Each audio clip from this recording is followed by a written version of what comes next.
अम्बेडकर महात्मा फुले जयंती के राष्ट्रीय आयोजन का दूसरा दिन है और आज के दूसरे दिन के कार्यक्रम के guest Karnawat madam, reverend Joseph sir और हमारे साथी मरकाम जी जो यहाँ पर है और जो ऑर्गेनाइजर्स है, कैडर्स है और उत्तर प्रदेश और भोपाल के साथी। कल इस राष्ट्रीय आयोजन में अपनी बात को कहते हुए मैंने एक बात कही थी कि अम्बेडकरिज्म जो है, अम्बेडकरिज्म ये केवल विचारधारा नहीं, अम्बेडकरिज्म केवल तत्वज्ञान नहीं है, अम्बेडकरिज्म एक नीति और मानव मुक्ति का मार्ग है, दुनिया की पुनर्रचना का मार्ग है। और इसलिए विचारधाराओं के साथ, तत्वज्ञान के साथ, फिलॉसफी एंड आइडियोलॉजी के साथ साथ हमें पॉलिसी और जो पाथ है लिबरेशन का, उसको ध्यान देने की जरूरत है। दुनिया के अंदर फिलॉसफीज, आइडियोलॉजीज और जो विचारधारा और जो तत्वज्ञान होते हैं, आइडियोलॉजीज और फिलॉसफीज होती है, वो सारी की सारी रेवोल्यूशन या मूवमेंट से बदलाव दुनिया में आए हैं। और जब मैं रेवोल्यूशन की बात कर रहा हूं तो रेवोल्यूशन का मतलब रक्तरंजित क्रांति नहीं है। बाबा साहब अम्बेडकर ने डेमोक्रेसी की डेफिनेशन देते हुए क्लियरली कहा कि democracy is a form and method of government whereby revolutionary changes in the economic and social life of the people is brought about without bloodshed। यानी लोकतंत्र शासन की वो प्रणाली है, सरकार की वो प्रणाली है जिसमें मानवीय, आर्थिक और सामाजिक जीवन में क्रांतिकारी बदलाव लाए जाते हैं बिना खून का एक कतरा बना। That was the definition of Baba Saheb Ambedkar of democracy. Democracy does not mean only a government of the people, by the people and for the people. बाबा साहब अम्बेडकर ने पॉलिटिकल डेमोक्रेसी से ज्यादा सोशल और इकोनॉमिक डेमोक्रेसी पर emphasis किया है, moral and intellectual democracy पर emphasis किया है, लेबर डेमोक्रेसी पर एम्फेसिस किया है। भारत में आज हम जो देख रहे हैं वो केवल पॉलिटिकल डेमोक्रेसी है। Political democracy means one man one vote one value. This is the meaning of political democracy. लेकिन बाबा Saheb Ambedkar said that the essence of democracy is not only one man one vote one value, but the essence of democracy is one man one value. जहां एक इंसान की एक मूल्य होगी, ऐसी आर्थिक और सामाजिक व्यवस्था, ऐसी राजनीतिक व्यवस्था, ये सोशल और इकोनॉमिक डेमोक्रेसी है। ये बाबा साहब अम्बेडकर का व्यू है। और इसलिए जब मैं रेवोल्यूशंस की बात कर रहा हूं तो मैं ब्लडी रेवोल्यूशन की बात नहीं कर रहा हूं, जिसमें ब्लड शेड होता है, उस रेवोल्यूशन की बात नहीं कर रहा हूं। बाबा साहब अम्बेडकर ने कार्ल मार्क्स को, बुद्धा और कार्ल मार्क्स में चैलेंज किया, मार्क्स की फिलॉसफी को चैलेंज किया। क्या चैलेंज किया? कि मार्क्स का अर्थ है कि ऐसी सोसाइटी बनाना जहां एक्सप्लॉयटेशन ना हो। बाबा साहब अम्बेडकर कहते हैं कि मार्क्स का लक्ष्य अच्छा हो सकता है, लेकिन इसमें दो खामियां हैं। एक, इसमें समानता के लिए स्वतंत्रता और बंधुता को सैक्रिफाइस किया जाता है। केवल आर्थिक समानता के लिए मानव की स्वतंत्रता और बंधुता को सैक्रिफाइस मार्क्स की विचारधारा करती है। और इसलिए बाबा साहब अम्बेडकर बुद्धा और कार्ल मार्क्स पर यह सवाल उठाते हैं और ये कहते हैं कि अगर हमें क्लासलेस सोसाइटी का निर्माण करना है ऐसी सोसाइटी का निर्माण करना है जहां एक्सप्लॉयटेशन ना हो, जहां डिस्क्रिमिनेशन ना हो। तो जब तक हम ट्रांसफॉर्मेशन ऑफ माइंड नहीं करेंगे, जब तक व्यक्ति के माइंड का ट्रांसफॉर्मेशन नहीं होगा, तब तक के ऐसे समाज की रचना करना ये जो है पॉसिबल नहीं है। और ट्रांसफॉर्मेशन ऑफ माइंड से ही ऐसी समाज व्यवस्था का निर्माण हो सकता है। और सही मायने में केवल समता ही नहीं, समता के साथ स्वतंत्रता और बंधुता ऐसे समाज में आ सकती है। तो therefore when we say about revolution, what is a revolution? I always say that a revolution is the deconstruction, that the revolution is the deconstruction of undesirable principles, values and order, and the reconstruction of desirable principles, values and orders within a limited span of time is revolution. यानी जो सिद्धांत, जो मूल्य, जो व्यवस्थाएं मानव कल्याण की नहीं है, जिसमें मानव का कल्याण नहीं, दुनिया का कल्याण नहीं, ऐसे सिद्धांतों को, ऐसे मूल्यों को और ऐसी व्यवस्थाओं को बदलना और उसके जगह सही सिद्धांत, सही मूल्य और सही व्यवस्थाओं की रचना करना एक लिमिटेड टाइम में इसे रेवोल्यूशन कहा जाता है। तो इसलिए बाबा साहब अम्बेडकर की विचारधारा,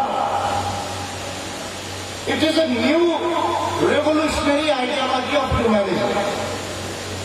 बाबा साहब की विचारधारा ये मानवतावाद की नई क्रांतिकारी विचारधारा,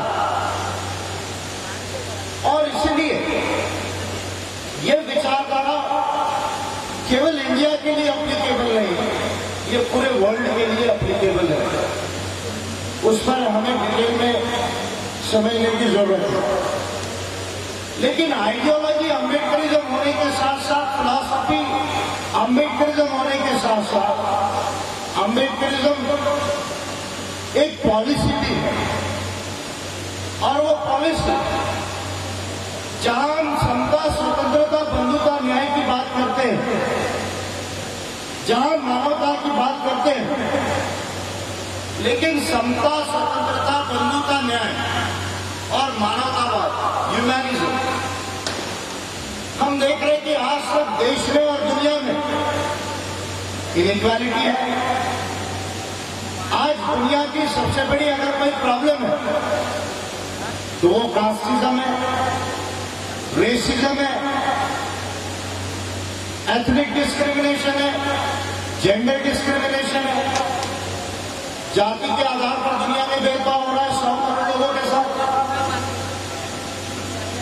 रंग के आधार पर भेदभाव हो रहा है काले और गोरे का। महिलाओं के साथ जेंडर डिस्क्रिमिनेशन दुनिया के अंदर हो रहा है।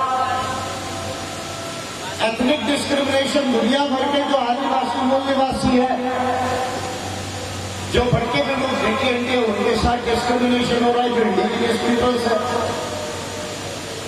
ये दुनिया की 4 प्रमुख समस्याएं हैं। इसके साथ दुनिया के अंदर में इकोनॉमिक एक्सप्लॉयटेशन है। दुनिया के अंदर जैसे मैंने कल बताया कि भारत के 25% जीडीपी केवल 100 लोग कंट्रोल कर रहा है। दुनिया के अंदर टॉप 10% जो लोग हैं वो दुनिया का 50% के आसपास जो है वो जीडीपी जो है वो कंट्रोल कर रहे हैं। थॉमस पिकेटी जो फ्रांस के और दुनिया के अभी बहुत बड़े इकोनॉमिस्ट से उन्होंने एक किताब लिखा है, कैपिटल इन 21st सेंचुरी। इस किताब में कैपिटल इन 21st सेंचुरी में थॉमस पिकेटी ने यह बात लिखी है कि 2 विश्व युद्ध के बाद इंडस्ट्रियल सोसाइटी की विषमता कम हुई। पहला विश्व युद्ध हुआ, दूसरा विश्व युद्ध हुआ, उसके बाद जो एग्रीकल्चर सोसाइटी से इंडस्ट्रियल सोसाइटी दुनिया में बनी, पर्टिकुलरली यूरोप के अंदर में, उसको समाप्त करने के लिए 2 वर्ल्ड वॉर्स हुए, ऐसा थॉमस पिकेटी कहते हैं। और थॉमस पिकेटी ये कह रहे हैं कि अगर दुनिया के अंदर आर्थिक विषमता को समाप्त करने के लिए ग्लोबल टैक्स ऑन फॉर्च्यून्स अगर नहीं लगाया गया, फॉर्च्यून्स यानी जो एसेट्स है, चाहे वो जमीन हो, चाहे वो सोना हो, चाहे हीरे जवाहरात हो, चाहे वो शेयर हो, जो फॉर्च्यून्स है, इतना ज्यादा पैसा है कुछ लोगों के पास कि उनकी 10 पीढ़ियां 100 पीढ़ियां जो है वो बिना काम किए जो है वो जिंदा रह सकती है, बिना कोई दुख तकलीफ के। दुनिया के अंदर ग्लोबलाइजेशन का जो मॉडल आया कैपिटलिज्म का, उसकी वजह से विषमता हुई।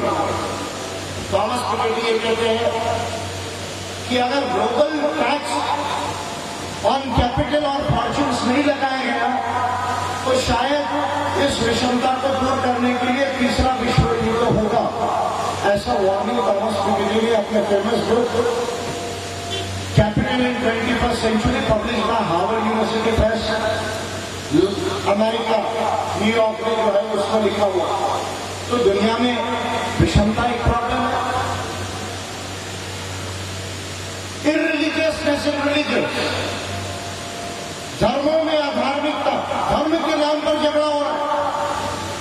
आज सीरिया में, इराक में आईएसआईएस का एक विचार कि इस धर्म की सत्ता होनी चाहिए, इसके लिए झगड़ा हो रहा है। धर्म का मकसद इंसान का कल्याण करना होना चाहिए, लेकिन हम जानते हैं कि चर्च को स्टेट से सेपरेट करने के लिए क्रिश्चियन मूवमेंट और प्रोटेस्टेंट मूवमेंट हुए। मार्टिन लूथर किंग सीनियर का मूवमेंट चला, साइंस का मूवमेंट चला, वॉल्टर राउसू मिल जैसे इंटेलेक्चुअल्स का मूवमेंट चला, तब जाके चर्च और स्टेट में सेपरेशन आया, दुनिया में और डेमोक्रेसी आई। तो धर्मों में अधार्मिकता है। इस देश में कुछ लोग बात कर रहे हैं कि गीता को राष्ट्रीय ग्रंथ घोषित करो, हम हिंदू राष्ट्र बनाएंगे, यानी धर्म के आधार पे इंसान का कल्याण नहीं, इंसान को कंट्रोल करने के लिए, इंसान का शोषण करने के लिए विचारधारा देश और दुनिया में अपना सर उठा रही है। ये दुनिया में प्रॉब्लम है। There is a conflict between Islamic world and Christian world. दुनिया के अंदर में America and western alliance and Islamic countries और द अरब वर्ल्ड, इनके बीच में कॉन्फ्लिक्ट चल रहा है। और इसके साथ साइंस ने इंसान का बहुत कल्याण किया, लेकिन उस साइंस के हाथ में आर्टिफिशियल इंटेलिजेंस या जेनेटिक इंजीनियरिंग जैसे सुपर ह्यूमन बनाने की भी बात जो है वो इंसान के माइंड में आ रही है। इसलिए यूनाइटेड नेशंस को डिक्लेयर करना पड़ा कि जेनेसिज्म नहीं होना चाहिए। ये ह्यूमन राइट्स का कन्वेंशन जो है वो यूएन को डिक्लेयर करना पड़ा। तो हम ये देख रहे हैं कि material world as well as mental world में अभी भी प्रॉब्लम है। There is a problem in the material world and there is a problem in the mental world. अगर मैं दुनिया की बात करूं तो मेंटल वर्ल्ड और मटेरियल वर्ल्ड में प्रॉब्लम है। दुनिया में कई फिलोसोफर्स हुए, मार्क्स से पहले वोल्टेयर हुए, राउसू हुए, मिल हुए, कैंट हुए, बर्ट्रैंड रसेल हुए, जेफरसन हुए, कई रिवॉल्यूशनरीज हुए, लेनिन हुए, लिंकन हुए, माओ हुए, कई सारे रिवॉल्यूशनरीज हुए। सवाल ये उठता है कि क्या दुनिया का दुख इतने सारे विचारधाराओं के साथ, धर्म की भी ओरिजिन बहुत पुरानी है। धर्म की ओरिजिन इंडस वैली सिविलाइजेशन से है, मेसोपोटामिया सिविलाइजेशन से है। कैटल हवा जेरिको, जहां पहला सिविलाइजेशन बना इजराइल और पैलेस्टाइन के प्लेस में, वहां से धर्म की ओरिजिन है, सिविलाइजेशन की ओरिजिन है। धर्म का इतिहास भी 8,000-10,000 साल का है। ऑर्गेनाइज रिलीजन्स में चाहे हिंदुइज्म हो, चाहे बुद्धिज्म हो, चाहे क्रिश्चियनिटी हो, चाहे इस्लाम हो, ये तमाम ऑर्गेनाइज रिलीजन्स भी दुनिया के अंदर है। Various social and political revolution भी हुए, इतना सब होने के बाद भी ये धरती पर अभी तक सुख नहीं आया, ये धरती की प्रॉब्लम सॉल्व नहीं हुई। That is the question which is haunting human mind, and that must be the question which must haunt every rational mind, every human mind of the world. And here comes the relevance of Dr. Ambedkar. But before I answer the questions of human sufferings and the reconstruction of the world, since yesterday I said that I shall be speaking on some policies of Ambedkarism which are required for making India a developed nation, a prosperous and peaceful and a Prabhuddha nation.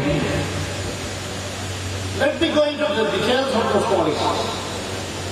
कल मैंने ये बात कही थी कि भारत का उद्धार और विश्व का उद्धार यह अम्बेडकरिज्म और उसकी नीतियों से हो सकता है। तो कल मैंने उस नीति का एक फॉर्मूला बताया था, इसके पहले कि मानव दुख के कारण और उसका निवारण का उत्तर दे। मैं समझता हूं कि भारत के लिए उन नीतियों को समझने की जरूरत है। कल मैंने ये कहा था कि भारत के अंदर पॉलिसी ऑफ अम्बेडकरिज्म को लागू करना पड़ेगा, क्योंकि अब देश में एक तरह का माहौल चल रहा है, दुनिया में एक तरह माहौल चल रहा है। नहीं, बाबा साहब अम्बेडकर सबके यहां सबके हैं बाबा साहब अम्बेडकर, लेकिन कौन सा अम्बेडकर इंप्लीमेंट करना है वो इम्पोर्टेंट है। अम्बेडकर क्या है इसको समझने की जरूरत है। डॉक्टर अम्बेडकर एक व्यक्ति और महामानव तो है, लेकिन डॉक्टर अम्बेडकर एक थॉट है, एक पॉलिसी है, इसको समझने की जरूरत है। भारत में जो लोग बाबा साहब अम्बेडकर का गुणगान करना चाहेंगे, मोदी जी के भाषण में कहूं तो उन्होंने शायद ऐसा कहा है अपने स्पीच में कि डॉक्टर अम्बेडकर भगवान है। तो मुझे तो भगवान का कहीं कुछ मोबाइल नंबर ईमेल एड्रेस मिल नहीं रहा है। अब वो आप ढूंढ के देंगे तो मैं उसके बाद में देखेंगे उसके एविडेंस के ऊपर, पर मैं वो बोलना नहीं चाहूंगा। हाँ, अगर पाली का भगवान है तो जरूर डॉक्टर अम्बेडकर भगवान है, क्योंकि पाली में होता है वान यानी कृष्णा और भग यानी भगत करना, यानी जिसने अपने तमाम तृष्णाओं को जीत लिया और अपने जीवन को मानव कल्याण के लिए लगाया। अगर पाली का भगवान का मीनिंग है तो मैं कहता हूं कि बाबा साहब अम्बेडकर भगवान है, वो मॉडर्न बुद्ध है। हाँ है, लेकिन इस मॉडर्न बुद्ध के मोदी जी ने शायद अपने स्पीच में ये भी कहा कि आजकल आरएसएस बीजेपी वाले सुनने कब लग गए, सिर्फ दीवार पर पेंटिंग मिटाया भोपाल में। क्यों मिटाया? भी नगर निगम में भोपाल के 100 के ऊपर पेंटिंग थी। आपको इतना डर लग गया अम्बेडकरिज्म से, इतना डर लग गया एम्बस से, ठीक है मिटाया, कोई बात नहीं। आप दीवार से पेंटिंग मिटा सकते हो, लेकिन दुनिया से अम्बेडकरिज्म को नहीं मिटा सकते। इस बात को ध्यान में रखो, इस बात को आप ध्यान में रखो। तो मोदी जी ने शायद अपने स्पीच में ये कहा, क्या कहा अपने स्पीच में उस दिन जो उन्होंने बाबा साहब अम्बेडकर को जो अभिवादन किया, जो रिस्पेक्ट पे किया, उसमें 2-3 महत्वपूर्ण बातें मोदी जी ने कही, जिसमें कि एक बात मैंने कल कही कि उन्होंने कहा अगर मोदी जी नहीं हो, सॉरी बाबा साहब अम्बेडकर नहीं होते तो मोदी जी कहाँ होते। तो मैंने कल उसका कह दिया कि भाई आप जहां नहीं होते तो भी कोई फर्क पड़ने वाला नहीं था। यहाँ आकर भी कोई आप बहुत तीर मारने वाले नहीं हो, हमको मालूम है। क्रिश्चियन पर अटैक कराओगे, मुस्लिम पर अटैक कराओगे, इधर झगड़ा लगाओगे, उधर झगड़ा लगाओगे, सारी जमीन सारा पैसा निकाल के जातीय पूंजीवादियों को ट्रांसफर करोगे। आप जहां आए वहां नहीं भी होते तो कोई फर्क नहीं पड़ेगा। और मोदी जी ध्यान में रखो, आपने जिस दिन गवर्नमेंट बनाई उस दिन से भारत का डेटा एम्बस के पास में है। जिस दिन आपने गवर्नमेंट बनाई उस दिन से भारत का सोशल इकोनॉमिकल डेटा एम्बस के पास में है। और 5 साल तक, 5 साल के बाद में आप अपना रिपोर्ट कार्ड दोगे करे, इस बात का ध्यान में रखो, इसलिए देश को बेवकूफ मत बना। ये विकास के बाद ये जिनको नहीं समझता आया उनको समझाओ, इस देश के अम्बेडकराइट्स को मत समझाओ। ये देश के अम्बेडकराइट सबसे इंटेलिजेंट है। आपके बाप लोग जो नागपुर में बैठे हैं काली टोपी वाले, उनको सिखाने वाले हम अम्बेडकराइट है, इस बात को ध्यान में रखो। तो इसलिए हमसे चैलेंज मत करो। तो ये तुम्हारी काली टोपी उड़ जाएगी, नीली टोपी क्या है? ये काली टोपी किसी काम की नहीं है। तो इसलिए मोदी जी आपका भाषण टीवी पे बहुत दिखाते, टीवी पे आपने बहुत बड़ी बड़ी बातें कही। ऐसा कहा जाता है मोदी जी बहुत बड़े ओरेटर है। मैं टीवी वालों को भी चैलेंज करता हूं कि नरेंद्र मोदी को जितना टाइम टेलीविजन पे दिखाया उतना टाइम विजय मानकर का भाषण दिखाओ और इस देश और दुनिया को जज करने में दो कि कौन दुनिया के अंदर में बड़ा ओरेटर और विद्वान है। राहुल गांधी की तो मैं बात नहीं करूंगा, अभी वो फिलहाल में कंफ्यूजन के स्टेज में है। कभी कहते विपक्ष चुनाव को गए, फिर अभी बद्रीनाथ में जा रहे। अरे क्यों जा रहे हो? तो मुझे मार जाओ। अच्छा नहीं है कि क्यों जा रहे? आपको कंफ्यूज स्टेट में, इसलिए उनकी बात नहीं करूंगा अभी। राहुल गांधी को अगर बाबा साहब अम्बेडकर समझो तो ये कंफ्यूजन सारा गांधी का है। जितना कंफ्यूजन राहुल गांधी और सोनिया गांधी एंड बाकी XYZ गांधी का है, ये सारा कंफ्यूजन गांधी का है। क्योंकि मेरे लिहाज से गांधी ये 20वीं शताब्दी 19वीं शताब्दी का सबसे बड़ा कंफ्यूज पर्सन है। सबसे बड़े कंफ्यूज अगर कोई व्यक्ति है तो वो गांधी है। तो इसलिए मैं उनके ऊपर आज वक्तव्य नहीं करूंगा, लेकिन हमारे पास आपका सारा डेटा, इसको ध्यान में रखो। और उस डेटा को आप ये मत सोचो कि हम उसको डिस्क्लोज नहीं कर सकते। आपके दोनों बजट का सबसे बड़ा अर्थशास्त्रीय विश्लेषण हमने इन्वेस्टमेंट किया, उसको पब्लिश किया। और मैं कल से कह रहा हूं कि अभी हमको इलेक्ट्रॉनिक मीडिया को दिखाने की जरूरत नहीं है, हमने अपना मीडिया बना लिया है। फेसबुक के ऊपर, ट्विटर के ऊपर, व्हाट्सएप के ऊपर बना लिया। एक बटन दबाते हैं, 1.5 करोड़ लोगों को 1 सेकंड के अंदर में मैसेज देते हैं। इसलिए आपकी हमारे को ट्रेडिशनल मीडिया की जरूरत नहीं है। अरे तो पॉलिसी जो है, मैं इसके पहले की फिलॉसफी और आइडियोलॉजी के ऊपर जाऊं, पॉलिसी के ऊपर कल मैंने 2 बातें की कि पॉलिसी ऑफ अम्बेडकरिज्म, फिर फॉर्मूला बताऊंगा और फिर एक्सप्लेन करूंगा। What is policy of Ambedkarism? Policy of Ambedkarism is equal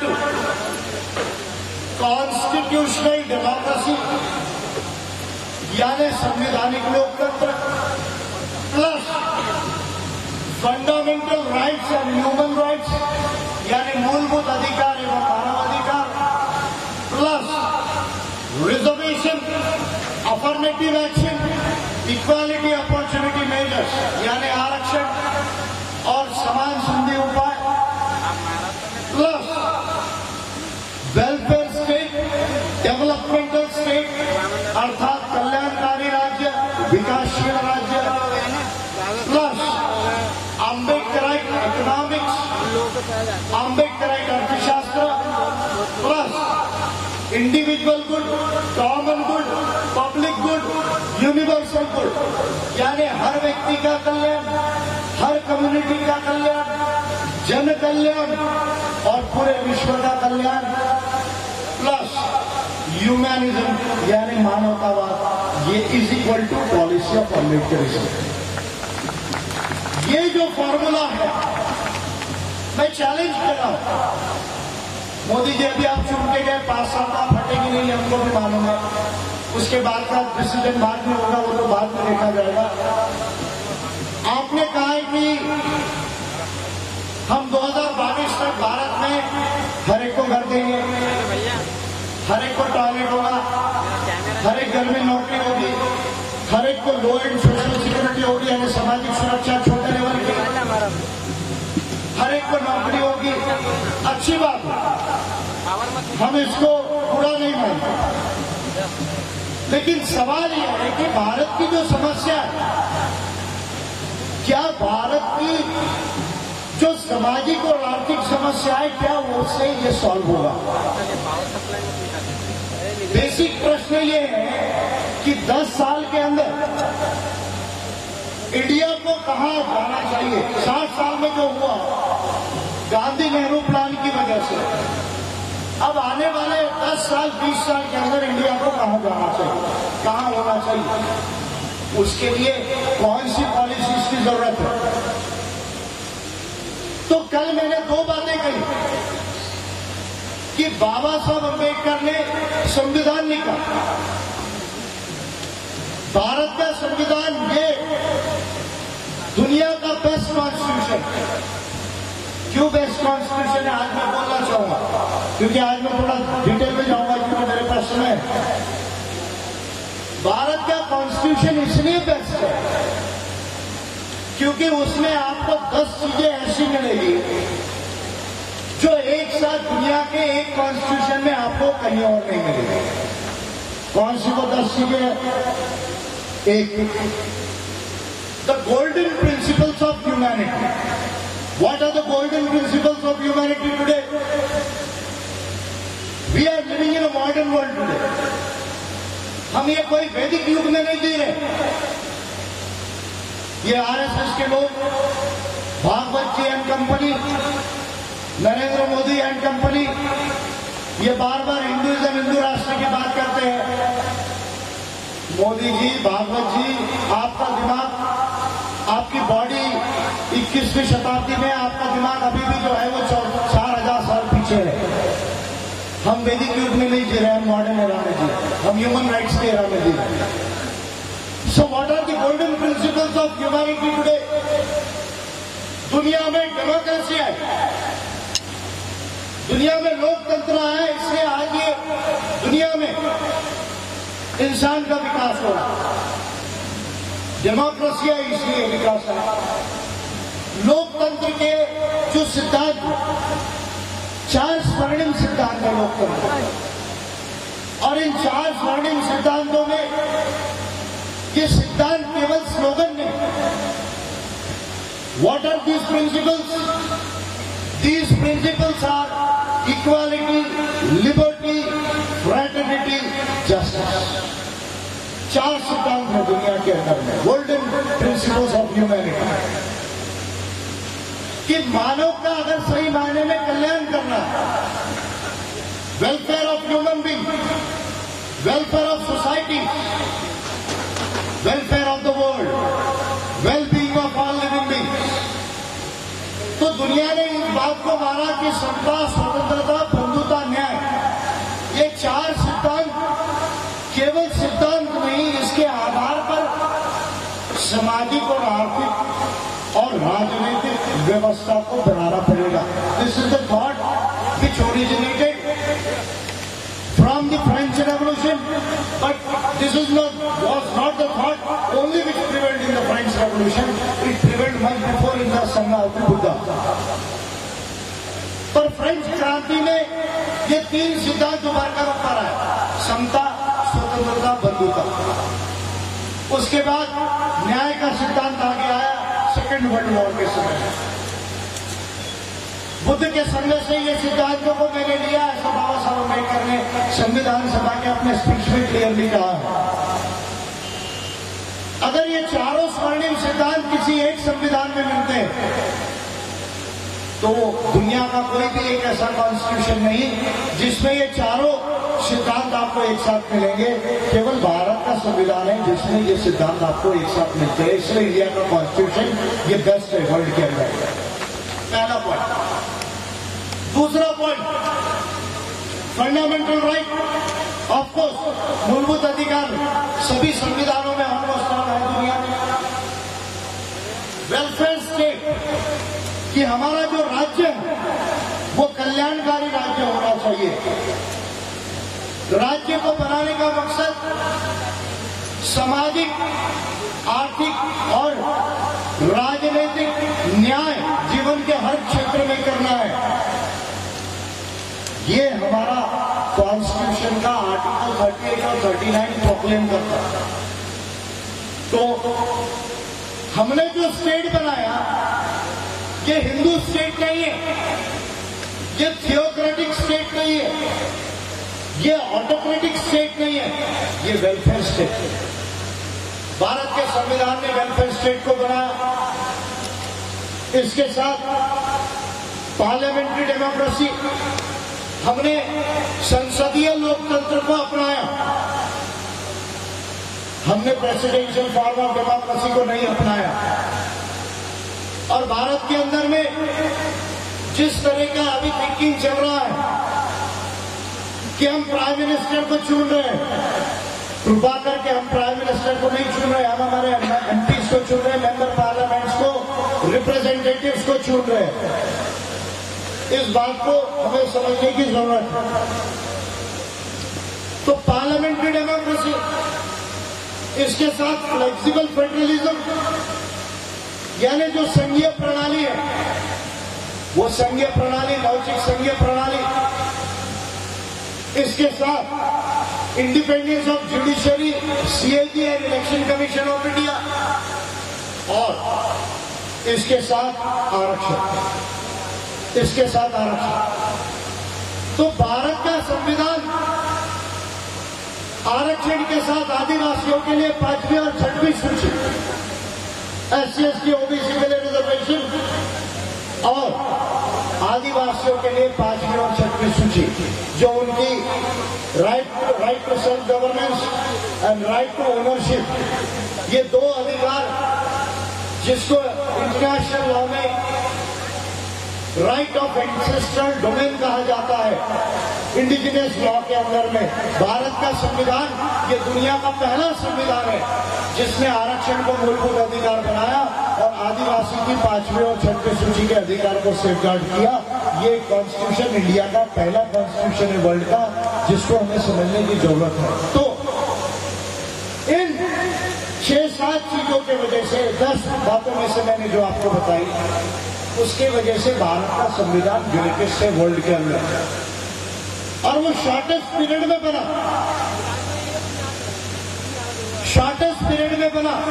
lengthiest constitution, greatest constitution shortest period में बना। संविधान सभा ने और ड्राफ्टिंग कमेटी को अगर मिला लो तो ड्राफ्टिंग कमेटी का 141 दिन और संविधान सभा का 166 दिन, आप मिला लीजिए, लगभग 10 महीना 20 दिन वगैरह कुछ आता है। तो ये संविधान बनने की वजह से क्या हुआ? संविधान बनने की वजह से भारत के अंदर में एक बहुत बड़ा रेवोल्यूशन आया। भारत का संविधान बनना, ये भारत के 10,000 साल की सभ्यता का सबसे बड़ा हिस्टोरिकल इवेंट है। क्यों हिस्टोरिकल इवेंट है? क्योंकि 26 जनवरी 1950 के पहले या 26 जनवरी 1949 के पहले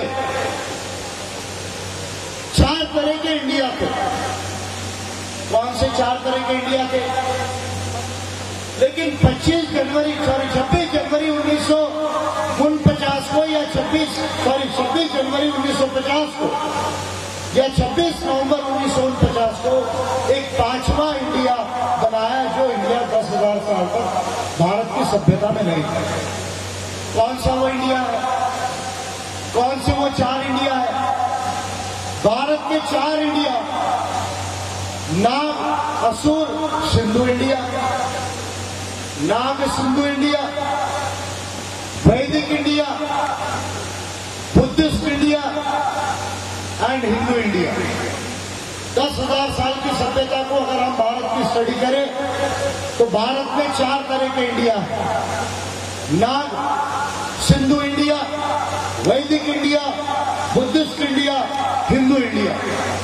और इस इंडिया में कहीं कहीं थोड़ा सा इस्लामिक इंडिया भी मिक्स हुआ, हिंदू इंडिया के अंदर थोड़ा क्रिश्चियन इंडिया भी मिक्स हुआ। लेकिन 10,000 साल में भारत में कभी भी इंसान लॉ का यूनिट नहीं था। Individual was not the unit of law in India. Varna और caste was the unit in the Vedic law or the Hindu law as proclaimed by the Vedas or the Shruti and the Manusmriti, that is the Smriti. तो दुनिया के अंदर तो बहुत सारे बदलाव आए मैग्ना कार्टा के बाद। मैग्ना कार्टा का 1000 साल पूरा होगा 2016 में। तो फर्स्ट डिक्लेरेशन, जिसको हम इंसान का पहला डिक्लेरेशन कहते हैं कि इंसान को क्या अधिकार होना चाहिए, the declaration of Magna carta, वो 1000 साल 2016 में पूरे होने जा रहे हैं। लेकिन भारत की अगर हम बात करें तो भारत के अंदर जाति और वर्ण ये हिंदू लॉ का यूनिट था। लेकिन पहली बार 26 जनवरी 1950 को जब हमारा संविधान इंप्लीमेंट हुआ, तब जाति और वर्ण को एबॉलिश कर हमने इंसान को, इंडिविजुअल को लॉ का यूनिट बनाया, और वो भी क्रिमिनल लॉ और सिविल लॉ का नहीं, कॉन्स्टिट्यूशनल लॉ का यूनिट बनाया। इस लिहाज से बाबा साहब अम्बेडकर क्या 36 साल का मूवमेंट, ये भारत के 3000 साल के इतिहास में सबसे बड़ी क्रांति है, क्योंकि बाबा साहब अम्बेडकर ने वैदिक और ब्राह्मणिक फाउंडेशन को डिबेस किया और इंसान को संविधान का यूनिट बनाया। ये एक महत्वपूर्ण बात है जिसको समझने की जरूरत है। That is the first. तो अभी संवैधानिक और लोकतांत्रिक भारत, जिस भारत में हम जी रहे हैं, जिस भारत में हम जी रहे हैं, वो एक नए तरह का भारत है। वो भारत है संवैधानिक और लोकतांत्रिक भारत। इसको समझिए, अच्छे से समझिए। और ये भारत की वजह से ही इंडिया वर्ल्ड में आगे जा रहा है। ये तुम्हारे वेदों से आगे नहीं जा रहा है। भागवत जी बेवकूफ मत बनाओ लोगों को। रामदेव बाबा ये योगा करने से कुछ सुधरने वाला नहीं है। मैं रामदेव बाबा को भी कहा, पिछले बार भी कहा, अरे यार योग करने से सब ठीक होता है, तो यार पहले अपनी हाथ मारना तो बंद कर ले। अभी तक हाथ मारना बंद नहीं हो रही। योगा अगर इतना पावरफुल है तो योगा से हाथ मारना क्यों नहीं बंद हो रही? इतना हाथ मारे जा रहे हो, इससे क्लियर नहीं होगा। फिजिकली इंडिया को फिट होना है तो बुद्धिस्ट मार्शल आर्ट्स की जरूरत है। इस बात को ध्यान में रखना। ये योगा केले का छिलका है। बुद्धिस्ट मार्शल आर्ट से इंडिया फिजिकली स्ट्रांग होगा, जैसे चाइना हुआ, जापान हुआ, जर्मनी अमेरिका से ज्यादा काम। ऐसा कहा जाता है कि सबसे hard working people Germans and American है, लेकिन जर्मन्स और अमेरिकन से ज्यादा प्रोडक्टिविटी, ज्यादा काम जापानीज और चाइनीज की है। उसका रीजन है कि बुद्धिस्ट मार्शल आर्ट्स वहां स्कूलों में बच्चों को पढ़ाया जाता है, वहां योगा नहीं पढ़ाया जाता, गीता नहीं पढ़ाया जाता। तो मोदी जी जरा हिस्ट्री को समझो, ये ब्लफ मारना बंद करो। कितने दिन और ब्लफ मारोगे देश के अंदर में? बंद करो ब्लफिंग मारना। तो भारत अगर आगे जा रहा है तो वो कॉन्स्टिट्यूशन की वजह से जा रहा है। अब संवैधानिक भारत जो बना, उसमें संवैधानिक लोकतंत्र में दो बातें कल मैंने कही। कौन सी दो बातें कही लोकतंत्र में? एक बात जो मैंने लोकतंत्र में कही कि फर्स्ट, बाबा साहब अम्बेडकर जो मूलभूत अधिकारों में आर्थिक अधिकारों को और सांस्कृतिक अधिकारों को और कम्युनिटी के अधिकारों को जो मूलभूत अधिकार बनाना चाहते थे, जो नेहरू ने और कृपलानी ने होने नहीं दिया, और जो बाद में संयुक्त राष्ट्र ने मानव अधिकार करके घोषित किए, पर्टिकुलरली दो covenant, international covenant of economic, social and cultural rights, economic covenant of civil and political rights, और तीन कन्वेंशंस। कौन से conventions? International convention of elimination of all forms of racial discrimination, convention of elimination of discrimination against the women, draft declaration of the rights of indigenous people 1994 and 2007। ये जो 6 मानव अधिकार मैंने आपको बोले हैं, बाबा साहब अम्बेडकर की स्टेट्स एंड माइनॉरिटीज की सोच, जिस समय बाबा साहब अम्बेडकर ने संयुक्त राष्ट्र और दुनिया के कॉन्स्टिट्यूशनल लॉयर्स ये सोच भी नहीं पा रहे कि मानव अधिकारों में आर्थिक अधिकार और समुदायों के अधिकार और सांस्कृतिक अधिकार ये मूलभूत अधिकार होना चाहिए, तो संयुक्त राष्ट्र के लगभग 20 साल 22 साल पहले बाबा साहब अम्बेडकर ये दुनिया के पहले कॉन्स्टिट्यूशनल स्कॉलर हैं जिन्होंने ह्यूमन राइट्स ये फंडामेंटल राइट होना चाहिए ये आर्ग्यूमेंट कॉन्स्टिट्यूशनल लॉ में लाया। इसलिए doctor Ambedkar is the greatest constitutional philosopher of the world. लेकिन भारत के संविधान में नेहरू और किरकानी ने आर्थिक अधिकारों को मूलभूत अधिकार नहीं बनने दिया। अभी पार्ट में किया। Right to work, right to food क्या है, पिछली गवर्नमेंट ने पास किया। खाने का अधिकार, काम करने का अधिकार, these are nothing but the economic rights. While the UPA government was in governance, मैं उस समय भी कहा कि why you are passing legislations in piece meals, आपको पीस मिल्स में लॉ पास करने की क्या जरूरत है?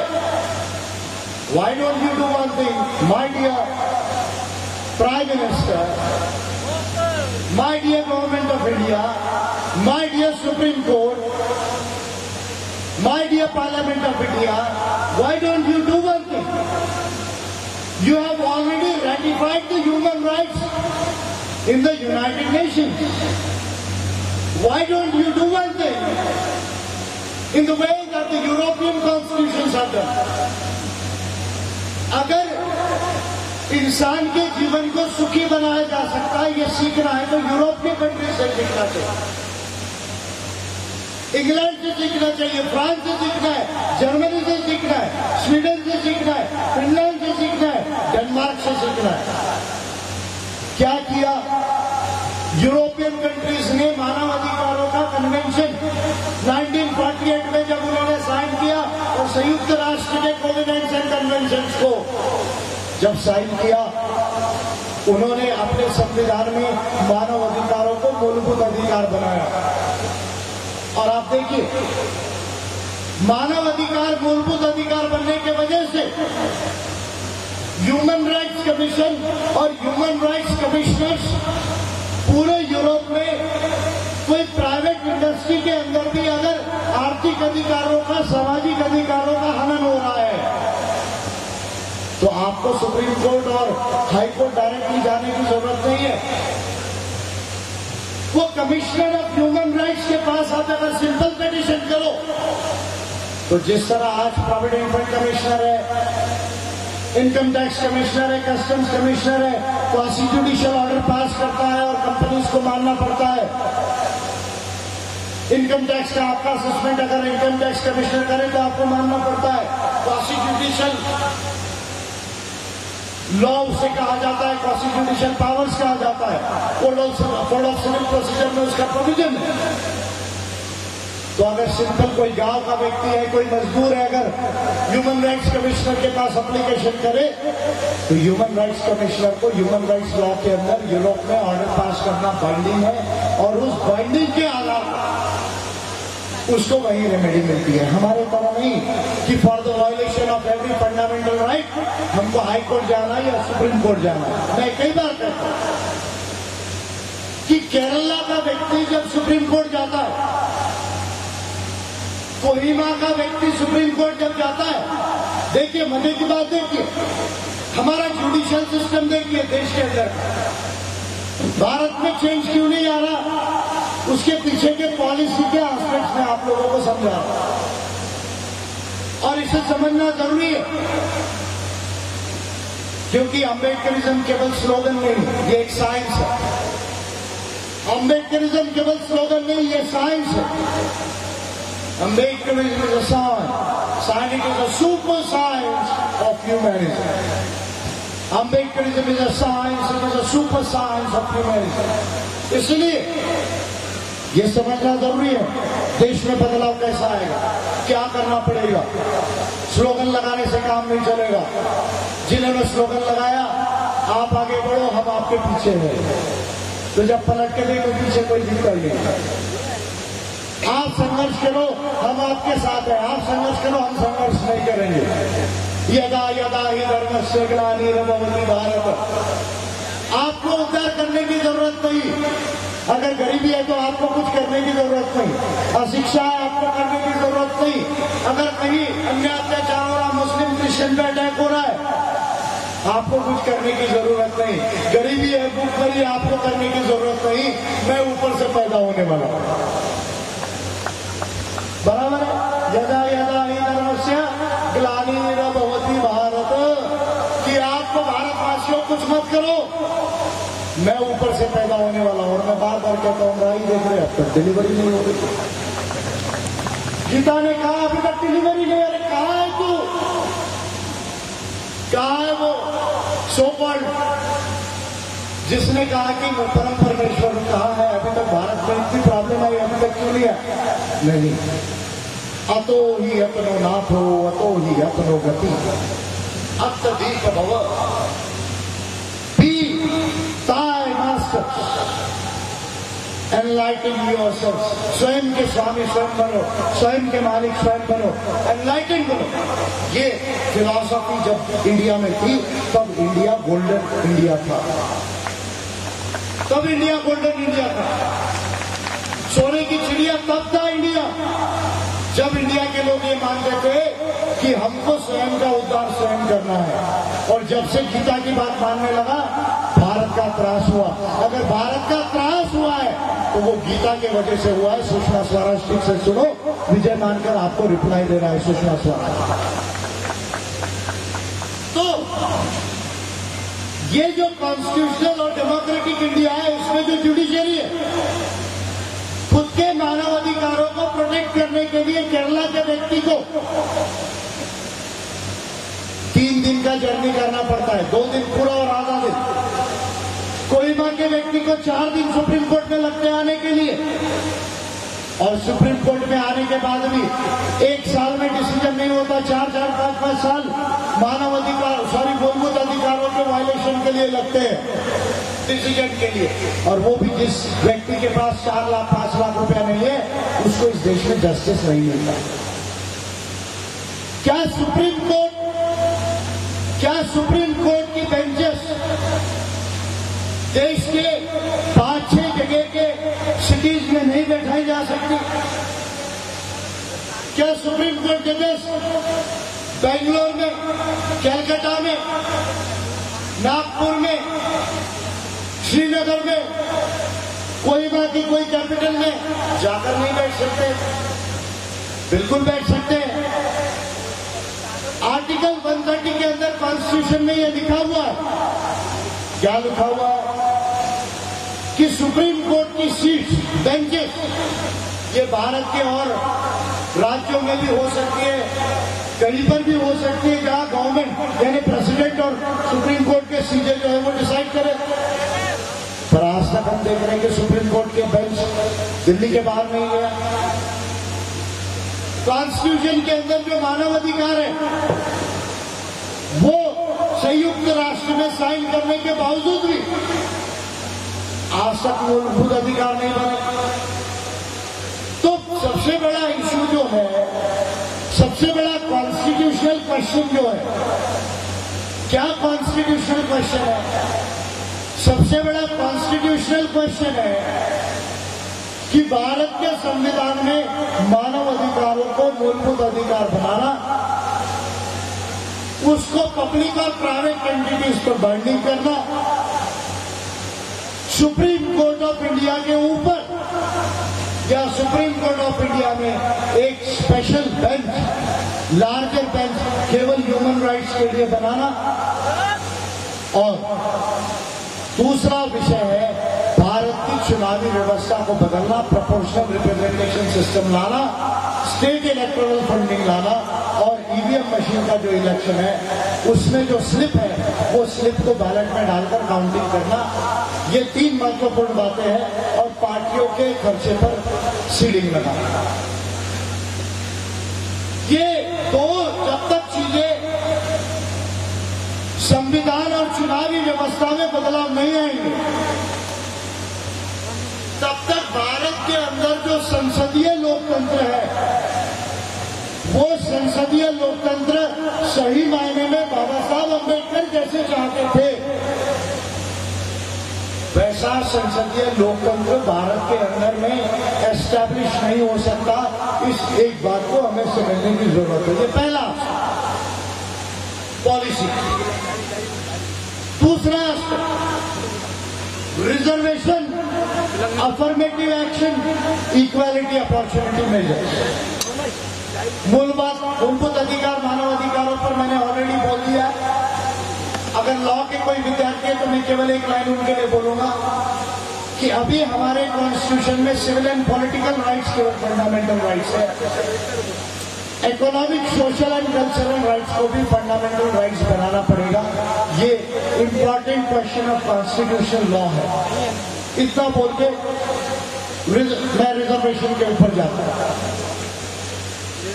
रिजर्वेशन, फिर भारत का संविधान ये पहला संविधान है जिसने आरक्षण को मूलभूत अधिकार बनाया। और भारत के संविधान में आरक्षण आते आते आर्यन कल्चर के वजह से मूल निवासी कल्चर डिस्ट्रॉय हुआ इस देश में। लेकिन वो कल्चर डिस्ट्रॉय नहीं हुआ, शहर डिस्ट्रॉय हुए, लेकिन सभ्यता डिस्ट्रॉय नहीं हुई। आदिवासी ने उसको जिंदा रखा। आदिवासी जंगलों में गए। क्यों जंगलों में गए? उन्होंने वैदिक धर्म को एक्सेप्ट नहीं किया। उन्होंने कहा to help with your Vedas. Veda तो सबसे बड़ा फ्रॉड है, ये कहने वाला पहला व्यक्ति आदिवासी है देश के अंदर में। हम आपके वैदिक रिलीजन को नहीं मानते, ये धर्म ही नहीं है, हम इसको धर्म नहीं मानते। आपके हवन पूजन को धर्म नहीं मानते, आपके ये एरियल एंटीना को हम पुरोहित नहीं मानते, ये कहने वाला पहला व्यक्ति आदिवासी। और आदिवासी ने कहा कि हम नहीं रहेंगे आपके साथ में, हम जंगलों में जाएंगे, जानवरों के साथ रह लेंगे, क्योंकि हमारा ऐसा मानना है कि जानवर से भी आप बदतर हो, इसलिए हम हारियों के साथ नहीं रहेंगे, भले ही हम जानवरों के साथ रहेंगे। वो अपना कल्चर लेके जो है वो जंगलों पे। और वही आदिवासियों के रिपब्लिकन शाक्य जनों से बुद्ध का जन्म साल के पेड़ के नीचे हुआ, बुद्ध को बोधि पीपल के वृक्ष के नीचे हुए, बुद्ध का महापरिनिर्वाण भी साल के वृक्ष के नीचे हुआ। वही गण पद्धति को बुद्ध ने संघ बनाया। इसलिए मैं कभी कभी कहता हूं कि बुद्ध का धम्म ये आदिवासी धम्म है, इस बात को समझने की जरूरत है। उसका साइंटिफिक फॉर्म है आदिवासी के धर्म का, बुद्ध का धर्म। तो बाबा साहब ने जो 5th शेड्यूल और 6th शेड्यूल दिया वो 13 कंट्रीज के कॉन्स्टिट्यूशन में आया। मैक्सिको, ब्राजील, न्यूजीलैंड, इस तरह की जो कंट्रीज है उसके अंदर इंडिजिनस राइट्स के प्रोविजन। तो बाबा साहब अम्बेडकर ने जो प्रोविजंस किए उसके आधार पर जब तक ह्यूमन राइट्स को फंडामेंटल राइट हम नहीं बनाएंगे,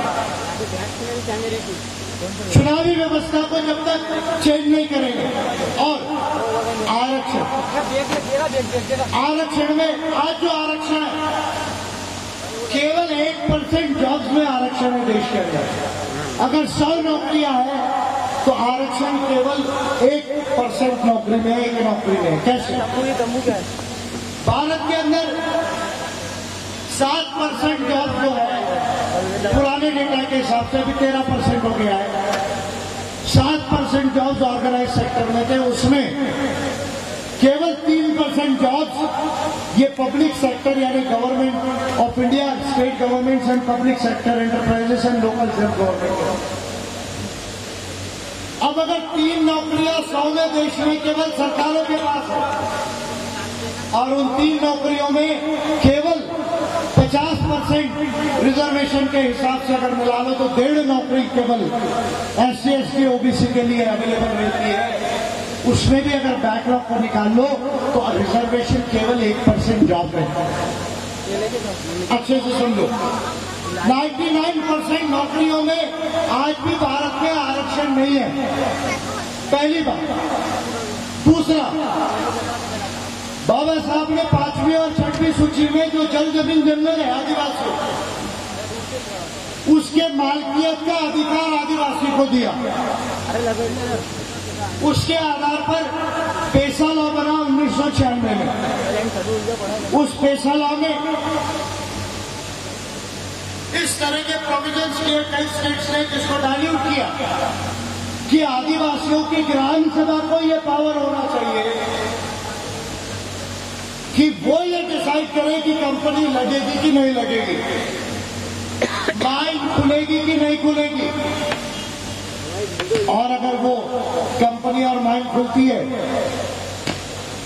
तो वो कौन से टर्म्स एंड कंडीशन पर खुलना चाहिए, उसमें आदिवासी का क्या अधिकार होना चाहिए। पेशा लॉ के अंदर में, मॉडल पेशा लॉ में इस तरह का प्रोविजन था, लेकिन एमपी और छत्तीसगढ़ और झारखंड और राजस्थान, मध्य प्रदेश, आंध्र प्रदेश के जो वेरियस राज्यों ने पेशा लॉ को पास किया, उसमें उन्होंने डाइल्यूशन किया। आज सबसे बड़ा झगड़ा जो जंगलों के अंदर चल रहा है, वो झगड़े को हम सहमत नहीं, गोली से क्रांति नहीं आएगी ये हम मानते हैं, लेकिन 5वीं सूची और 6वीं सूची को इंप्लीमेंट क्यों नहीं किया गया, आज तक ये सवाल मैं गवर्नर और राष्ट्रपति से पूछना चाहता हूं। क्योंकि गवर्नर ये 5वीं सूची 6वीं सूची में एडमिनिस्ट्रेशन ऑफ शेड्यूल्ड एरियाज के लिए रिस्पॉन्सिबल है, राष्ट्रपति इसके लिए रिस्पॉन्सिबल है। अगर देश के अंदर 5वीं सूची 6वीं सूची को आपने ईमानदारी से लागू किया होता तो मैं दावे से कहता हूं कि नक्सलिज्म और माओइज्म इस देश में पैदा नहीं होता। इस बात को हमें समझने की जरूरत है। मैं नक्सलाइट और माओइस्ट लोगों के विचारों से सहमत नहीं, लेकिन संवैधानिक मार्गों से इसका हल निकालना जरूरी है। और इसलिए हमने एपीआई के माध्यम से जो 5वीं सूची 6वीं सूची पर पिटीशन किया अभी और जन आंदोलन किया देश में, उसमें इस बात को लिखा है कि अगर आदिवासी के बेल्ट में कोई कंपनी लग रही है या माइन खुल रही है 5वें और 7वें शेड्यूल में, तो पहली बात तो इसका अधिकार पूर्णतः आदिवासियों की ग्राम सभा को होना चाहिए कि वो लगेगी या नहीं लगेगी। और दूसरी बात, भाई साहब मोदी जी की गवर्नमेंट आप तो भूमि भी छीनने पर लग गए ओबीसी की, जमीन तो ज्यादा ओबीसी के पास है थोड़ी बहुत, और जंगलों में आदिवासियों के पास है 5वीं सूची में 6वीं सूची में, दलित के पास तो ज्यादा जमीन है नहीं देश में, और जनरल कैटेगरी की जमीन आप छीनोगे नहीं, हमको मालूम है अच्छी तरह से।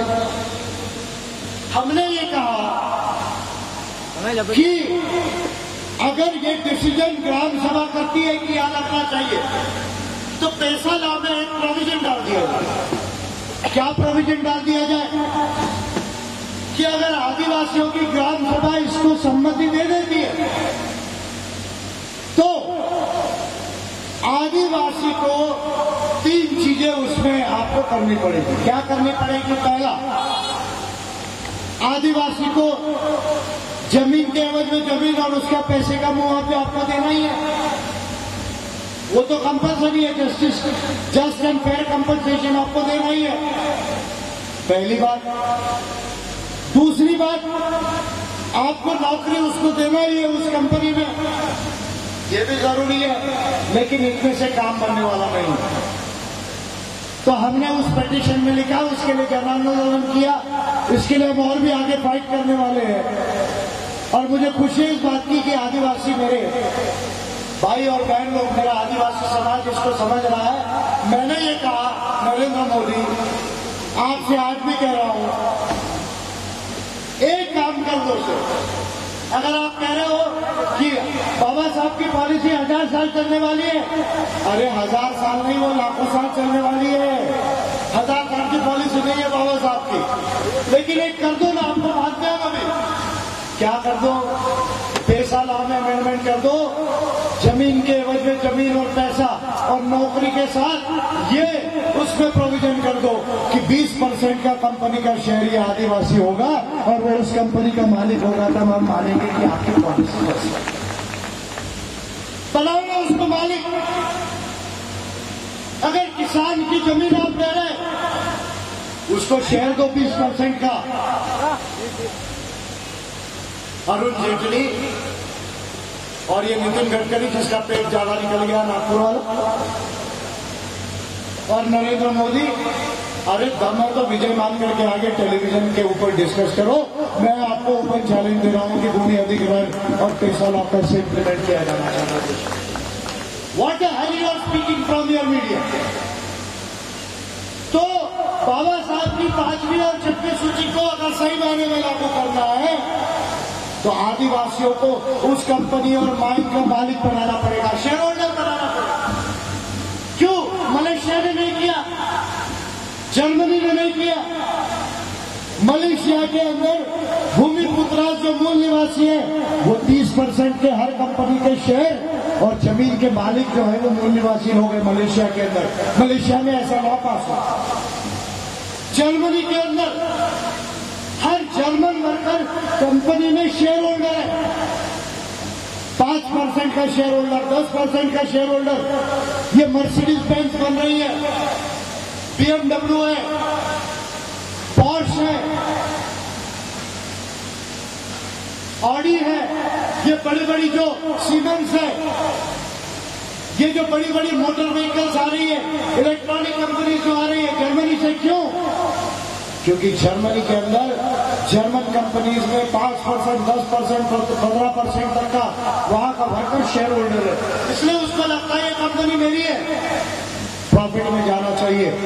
करो आप इस तरह का प्रोविजन करो देश के अंदर में कि जिसकी जमीन ले रहे उसको शेयर होल्डर बनाओ उस कंपनी के अंदर। और आरक्षण, अब ये आरक्षण केवल गवर्नमेंट सर्विस में होने वाला नहीं, अब प्राइवेट सेक्टर में आरक्षण को लाना पड़ेगा। और संघ ने डिक्लेयर किया था कि 2019 तक हम प्राइवेट सेक्टर में आरक्षण को मिलाएंगे। उसका फॉर्म क्या होगा केवल ये मैंने डिक्लेरेशन नहीं किया था।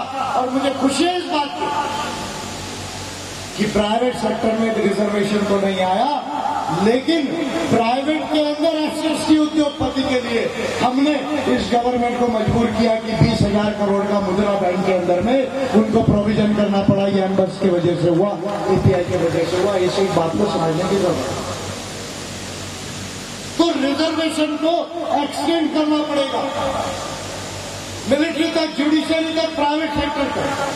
समान संधि उपाय को land, labour and capital market में लाना पड़ेगा, तब जाके भारत की सामाजिक आर्थिक विषमता कम होगी। ये महत्वपूर्ण बात। इसके आगे कल्याणकारी राज्य, एक बात कर लो देश के अंदर में एक यूनिवर्सल पॉलिसी लागू करो। क्या यूनिवर्सल पॉलिसी है? Education to all, health to all, employment to all, empowerment to all, housing to all, wealth to all, social security to all। मैं 6 यूनिवर्सल पॉलिसीज कह रहा हूं। सबको शिक्षा, सबको समान शिक्षा, सबको स्वास्थ्य, सबको समान स्वास्थ्य की सुविधा, सबको आवास यानी सबको घर, सबको रोजगार, सबको संपत्ति का अधिकार, पर्टिकुलरली भूमि। भारत में भूमि इनका एक बड़ी समस्या है। भूमि और शेयर, ये 2 चीजों को संपत्ति के फॉर्म में। और सबको सामाजिक सुरक्षा यानी provident fund, pension, insurance. 6 policy Bharat के अंदर कल्याणकारी राज्य की अगर लागू कर दी जाए तो 10 साल के अंदर भारत का ह्यूमन डेवलपमेंट इंडेक्स हम पहले 50 कंट्रीज में आ सकते हैं और बाकी सोशल प्रोग्रेस के अंदर में हम पहले जो है वो 50-25 में आ सकते हैं। ज्यादा बड़ी बात नहीं है। तो कल्याणकारी राज्य की ये 6 नीतियों को लागू करना पड़ेगा। Education to all, health to all, housing to all, employment to all, empowerment to all, wealth to all and social security to all. ये 6 यूनिवर्सल यूनिवर्सल पॉलिसी है, इसको देश में लागू करना पड़ेगा। ये कल्याणकारी राज्य की महत्वपूर्ण नीति। उसके बाद अम्बेडकराइट अर्थशास्त्र। क्या अम्बेडकराइट अर्थशास्त्र है? अम्बेडकराइट अर्थशास्त्र में दो चीजें केवल मैं आपको एक्सप्लेन करूं, दो तीन चीजें। क्या? एक, की and core sectors of the industry must be with the state. की एंड कोर सेक्टर्स यानी क्या? Iron and steel, petrochemicals, roadways, Airways, waterways, communications, चाहे मोबाइल हो चाहे इंटरनेट हो, इस तरह की जो की एंड कोर सेक्टर इंडस्ट्रीज है वो स्टेट के अधीन होना चाहिए। स्टेट के अधीन होने से दो चीजें आएगी। एक, गवर्नमेंट को डायरेक्टली उसका प्रॉफिट और उसका डिविडेंड मिलेगा। दूसरा, उसमें रिजर्वेशन इंप्लीमेंट होगा। अभी भी जो लेटेस्ट बजट का डाटा आया है, आज बजट के डाटा मेरे पास नहीं है आगे, लेकिन उसमें भारत में 250 के ऊपर पीएसयूज ने सेंट्रल गवर्नमेंट की भारत सरकार को कम से कम 2.25 लाख करोड़ का रेवेन्यू दिया है। ये भारत सरकार के आंकड़े कह रहे, मैं नहीं कह रहा। 250 के ऊपर पब्लिक सेक्टर एंटरप्राइजेस ने भारत सरकार को प्रॉफिट बना कर दिया 2.25 लाख करोड़ का। फिर आप प्राइवेटाइजेशन क्यों कर रहे भैया? जो कंपनी लॉस में है उसको प्रॉफिट में लाने की कोशिश करो। अगर प्रॉफिट में नहीं आती तो उसको डिसइन्वेस्टमेंट करो और प्राइवेट को देने के बाद भी उसमें रिजर्वेशन लागू कर दो। लेकिन जो कंपनीज आपको प्रॉफिट दे रही है उसको लॉस में लाकर, उसका लॉस दिखाकर देश के अंदर पीएसयूज का प्राइवेटाइजेशन करना नहीं, गलत। चाइना ने क्या किया? चाइना कैसे आगे आया? अभी चाइना ने लेटेस्ट प्लान बनाया, आप देखिए कि हमारी 30% जीडीपी का जो इकोनॉमी है वो स्टेट के अंदर रहेगा। चाइना का लेटेस्ट पॉलिसी अभी कि जितना जीडीपी है चाइना का उसका 30% ये गवर्नमेंट की कंपनियों के अंदर होगा, गवर्नमेंट के पास होगा।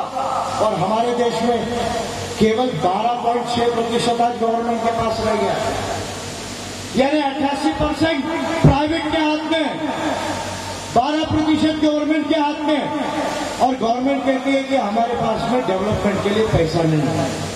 आप ध्यान दीजिए अर्थशास्त्र क्या चल रहा है। तो दूसरा काम करना पड़ेगा। क्या दूसरा काम करना पड़ेगा? कि भारत की टैक्सेशन जो प्रणाली है, भारत की टैक्सेशन प्रणाली में जो हमारा 128 लाख करोड़ का जो जीडीपी है उसमें 30% से ज्यादा टैक्सेस ये गवर्नमेंट के पास आने चाहिए। इसलिए हमारी टैक्सेशन प्रणाली को दो चीजें करना पड़ेगा। एक, टैक्स बेस को बढ़ाना पड़ेगा और एक टैक्स रेट्स को बढ़ाना पड़ेगा। दो बातें करना पड़ेगा टैक्सेशन सिस्टम। टैक्स बेस, क्या टैक्स बेस है? 6 लाख लोग लगभग आज हमारे देश में ऐसे हैं जो 10 लाख और 20 लाख से ज्यादा कमाते हैं लेकिन टैक्स नहीं देते। पार्लियामेंट्री कमेटी का फिनांस का रिपोर्ट है। इनको टैक्स के दायरे में लाना पड़ेगा। हमारे देश के किसान, मैं छोटे किसानों की नहीं बड़े किसानों की बात कर रहा हूं, जिनकी आय 10 लाख, 15 लाख, 20 लाख करोड़, 20 लाख से भी सालाना ज्यादा है, वो टैक्स के नेट में नहीं है। उनको टैक्स के नेट पे लाना पड़ेगा। भारत के अंदर wealth tax and inheritance tax, माँ बाप बच्चों को प्रॉपर्टी ट्रांसफर कर रहे हैं, बच्चा बिना कमाए करोड़पति हो रहा है, उस पर इनहेरिटेंस टैक्स नहीं। वेल्थ टैक्स था उसको हटाया। शेयर्स के ऊपर ठीक से टैक्सेशन लगाने की जरूरत है। बैंकिंग ट्रांजैक्शन पे माइनर टैक्स लगाने की जरूरत है। तो टैक्स बेस को बढ़ाना पड़ेगा। और सबसे इंपॉर्टेंट ये देश के मंदिरों में जो 1 लाख करोड़ की संपत्ति है उस पर 40-50% टैक्स लगाना पड़ेगा और वो पैसा सरकार के पास लाना पड़ेगा। अगर ये काम कर दिया गया तो फिर सरकार के पास में पैसे की कमी नहीं है। एक बात। दूसरा बात मैं कल से कह रहा हूं कि 5,27,000 करोड़ रुपया हर साल जा रहा है। दूसरा हवाला अकाउंट से जा रहा है। तीसरा 6.25 लाख करोड़ रुपया लगभग हर साल टैक्सेस छोड़े जा रहे हैं। ये 3 बातों को बंद करो और बाहर के बैंक से फॉरेन पैसा तो लाओ, लेकिन भारत में जो 50% काली अर्थव्यवस्था है उसके लिए जो है कानून और इंस्टीट्यूशन बनाओ। अगर ये काम कर लिया जाए तो भारत का जीडीपी 10 साल के अंदर 200 लाख करोड़ आसानी से हो सकता है। 10 साल भी नहीं लगेंगे। और 200 लाख करोड़ में अगर आप 30% भी टैक्स निकाल लेते हो तो 60 लाख करोड़ रुपया जीडीपी का आपके पास आ सकता है। आज भारत सरकार और राज्य सरकार मिलकर 30 लाख करोड़ का भी टैक्स सिस्टम अपने पास टैक्सेस नहीं ला रही है, तो डेवलपमेंट कहां से होगा? सोशल और ह्यूमन डेवलपमेंट कहां से होगा? 3 तरह की डेवलपमेंट, एक सोशल डेवलपमेंट, दूसरा ह्यूमन डेवलपमेंट, तीसरा इकोनॉमिक डेवलपमेंट। इकोनॉमिक डेवलपमेंट यानी आपका जीडीपी कितना बढ़ रहा है, आपकी सरकार के पास फॉरेन रिजर्व कितना है, आपकी करेंसी का वैल्यू क्या है, यह है इकोनॉमिक डेवलपमेंट। लेकिन सोशल डेवलपमेंट क्या है कि जिन कम्युनिटीज के साथ भेदभाव हुआ हजारों साल तक, जो शिक्षा में साधन संसाधनों में जिनको पिछाड़ गए, वो कम्युनिटीज ने क्या डेवलपमेंट किया, उनके अंदर एजुकेशन का क्या प्रमाण आया, उनके पास कितने घर है, कैसे घर है, कितनी संपत्ति है, कैसी नौकरियां है, कैसा उनका स्वास्थ्य है, कितने शेयर्स है, ये जो चीजें हैं ये सोशल डेवलपमेंट की ये गिने जाते हैं। और मानव विकास में बेसिकली लाइफ एक्सपेक्टेंसी और ह्यूमन राइट्स का कैसा कंप्लायंस वगैरह ये चीजें देखा। तो विकास की संकल्पना ये 3 तरह की है, सामाजिक विकास, मानवीय विकास, आर्थिक विकास। आज देश के अंदर चाहे कांग्रेस गवर्नमेंट रही हो या बीजेपी गवर्नमेंट रही हो, मोदी को सुने, और मैं जानता हूं शिवराज सिंह चौहान जी के डायरेक्ट घर में ये आवाज जा रही है तो वो भी सुन ले मेरी बात। मैं जानता हूं इस बात को डायरेक्ट जा रही है, और नहीं डायरेक्ट जा रही होगी तो एलआईबी वाले बैठे हुए वो जाके रिपोर्ट देंगे। आपका काम है, ड्यूटी आप करो, अच्छे से रिपोर्ट दो। विजय मानकर ये बोल के गया भोपाल से। मैं मध्य प्रदेश के लोगों के हित में बोल रहा हूं, क्योंकि एमपी भारत में मानव विकास के सूचकांक में 4थे नंबर पर है। एमपी 4थे नंबर पर है, छत्तीसगढ़ दूसरे नंबर पर है मानव विकास सूचकांक में भारत में। लेकिन कहां से? आगे से नहीं, पीछे से 4थे नंबर और दूसरे नंबर पर। इसलिए मध्य प्रदेश की गवर्नमेंट के लिए बोल रहा हूं और नरेंद्र मोदी जी के गवर्नमेंट के लिए भी बोल रहा हूं, भैया ये जीडीपी बढ़ रहा है, we are growing at the rate of 8%, 8.5%। ये फ्रॉड मत करो, इसको मानने वाला नहीं कोई दुनिया के अंदर। हमारा सामाजिक विकास, SC, ST, DT, OBC, religious minority, महिलाएं, बच्चे, अरे 100 करोड़ की आबादी है इस देश में, 125 करोड़ में 100 करोड़ लोगों को आप पीछे लेके क्या भारत को सुपर पावर बनाने वाले? ये आपका हिंदुत्व है क्या? यही हिंदुत्व है कि 125 करोड़ में 100 करोड़ लोग के साथ भेदभाव होता रहे, वो पिछड़े पर रहे, और 25 करोड़ लोग, 15% लोग जो है वो एसी के अंदर में रहे, बंगलों में रहे, सोना डाल के घूमे, शेयर वाले रहे, पार्लियामेंट में भी रहे, असेंबली में भी रहे, और वो कर्नावात मैडम बता रही थी हम सब 5 लोगों को कैसे पंचायत में मिले। ये आपका हिंदुत्व है क्या? भागवत जी आपसे पूछ रहा हूं, मोदी जी आपसे पूछ रहा हूं, ये हिंदुत्व का मॉडल है क्या? इससे आप ऐसा हिंदू राष्ट्र बनाने वाले हो क्या? या बाबा साहब अम्बेडकर का संविधानिक और लोकतांत्रिक भारत और प्रबुद्ध राष्ट्र महान हो सकता है? क्या हिंदू राष्ट्र महान हो सकता है या प्रबुद्ध राष्ट्र महान हो सकता है? ये सोचने का समय इस देश में आ गया है और ये चैलेंज की वजह से आज आ गया। तो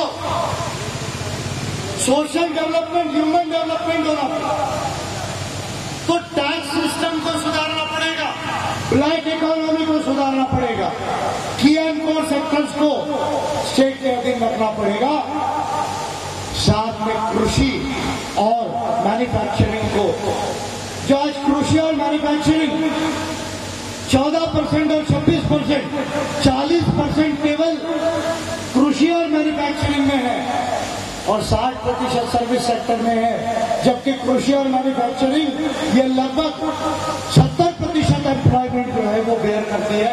उसका जीडीपी में 40% केवल योगदान है। इस 3 सर्विसेज की ग्रोथ को दुरुस्त करना पड़ेगा। या बाबा साहब अम्बेडकर के एग्रीकल्चर इंडस्ट्री का थॉट इंपॉर्टेंट है कि खेती, किसान क्यों आत्महत्या कर रहा है? क्योंकि खेती को एक इंडस्ट्री नहीं बना। बाबा साहब अम्बेडकर पहले अर्थशास्त्री हैं जिन्होंने कहा कि खेती केवल उदर निर्वाह के लिए नहीं होना चाहिए, खेती को एक इंडस्ट्री के तौर पर हमको देश में करना पड़ेगा, तब जाके भारत की गरीबी दूर होगी और किसान जो है वो सुखी होगा। और आपका make in India, digital India और क्या क्या नहीं इंडिया आपने लाया मोदी जी। अरे हमारे प्रबुद्ध इंडिया जब से बोला तब से आपने कई इंडिया ला दिया। अच्छी बात है, कोई बात नहीं, लाओ मेक इन इंडिया, लाओ डिजिटल इंडिया, लाओ और कोई इंडिया लाओ। लेकिन मोदी जी एक बात सुनो आप अच्छे से, कि जब तक लर्न इन इंडिया नहीं होगा तब तक मेक इन इंडिया जो है वो बन नहीं सकता। इस एक बात को आप सुनो, ये मैं पॉलिसी ऑफ अम्बेडकर आपको बता रहा हूं। लर्न इन इंडिया 200 यूनिवर्सिटी में, भारत की एक भी यूनिवर्सिटी नहीं, फिर भी एरियल एंटीना बोलते हैं हमारे में मेरिट है। अरे नालायक हो, तुम्हारे में इतना मेरिट था तो सारी यूनिवर्सिटी के मैनेजमेंट और पढ़ाने वाले तो तुम ही लोग हो, एरियल और एंटीना। क्यों नहीं अभी तक 200 यूनिवर्सिटी में आई दुनिया के अंदर? भारत के अंदर हायर एजुकेशन केवल 23%। अरे शर्म करो निकम्मो, भारत को विश्व गुरु बनाने की बात करते हो। चाइना को देखो, जापान को देखो, साउथ कोरिया को देखो, यूरोप को देखो, अमेरिका को देखो, ब्राजील को देखो, अरे साउथ अफ्रीका को देखो, श्रीलंका को देखो, थाईलैंड को देखो। 70%, 80%, 90%, 99% हायर एजुकेशन है, ग्रेजुएशन और आगे, तब जाके वो डेवलप नेशन बने। तुम्हारे जैसे नहीं, बंगी को बंगी का काम करना पड़ेगा, लोहार को लोहार का, सुतार को, धोबी को धोबी का। अरे नालायको, इसके वजह से इंडिया पीछे रहा है। अगर मेक इन इंडिया करना है तो लर्न इन इंडिया को करो, खोलो यूनिवर्सिटी। और तुमको यूनिवर्सिटी खोलना नहीं आता होगा तो नालंदा यूनिवर्सिटी दुनिया में पहली कैसे खोली जाती है, यह हमारा भिक्खू संघा है जिसने खोल के दिखाया था कि मॉडर्न एजुकेशन और साइंटिफिक एजुकेशन कैसे है। तब दुनिया के लोग हमारे यहां पढ़ने आते थे और तुम्हारे गुरुकुल के वजह से और शंकराचार्य ने वो केरला के अंदर में प्रतिक्रांति की और जो भारत के विश्वविद्यालय थे उसमें विद्यालय को हटाया, जो विद्या के पीठ थे उसमें विद्या को हटाया और धर्म का पीठ बनाया। इसलिए भारत का प्रयास हुआ। इसलिए एजुकेशन को 70%, 80% लाना पड़ेगा और स्किल डेवलपमेंट। 30 करोड़ लोग 2025 तक जॉब मार्केट में एंटर होने वाले हैं।